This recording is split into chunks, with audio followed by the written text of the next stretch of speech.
Hey, have you seen the aerial display segments for this year's National Day Parade? Yeah, they all look super cool. I love seeing the fighters soar above the Singapore skyline. I wonder what kind of training the RSAF aircrew go through in order to be able to put up such a show.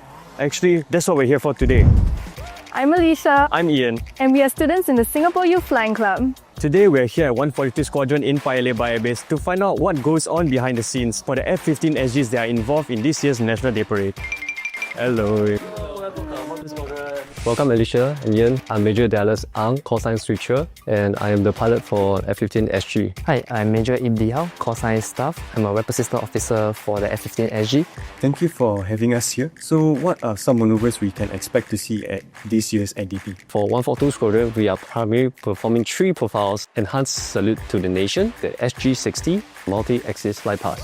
So how does this training differ from your day-to-day flying? It is a different ballgame from our routine operational sorties. During this NDP flying, we are constricted by the airspace that we have. It's going to be time-bound, and lastly, it's going to be public. How does it feel like to fly above the Singapore skylines for such a big event? I'm very honoured to be part of this enhanced salute to the nation, and also I'm very proud to be a Singaporean. And the reason is that every time we run towards the show centre, I can see that MBS is towards my left and with a CBD right in front of me. It shows how beautiful Singapore is. It is a country that I'm willing to put in hours so that I can defend it. So do you have a favourite maneuver? So my favourite maneuver is actually the multi-axis flight pass.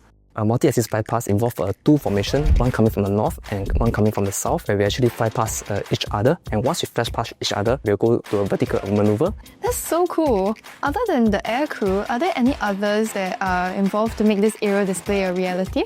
Yes, not forgetting our launch crew. They have been preparing the aircraft so that we can have the aircraft ready for the National Day Parade. Our air traffic controllers for our launch and recovery. Alright, teacher, we need to leave for a flight brief. Our flight's in 2 hours' time. Okay, thank you Alicia, thank you Ian for coming over to 142 Squadron. I hope you have a better understanding of what 142 Squadron is doing for this year's NDP. Thank you for having us. Hopefully, I will see you one day in the sky, and I'll see you over Padang on 9th of August. Wow, that was very insightful. Yeah, now I feel even more motivated to one day operate such an aircraft. If you too aspire to be an RSAF aircrew, your journey can start with the SYFC. For more information, be sure to check out the SYFC website. And now it's time for us to leave so we can catch the guys around the skies at Padang. Thank you for watching.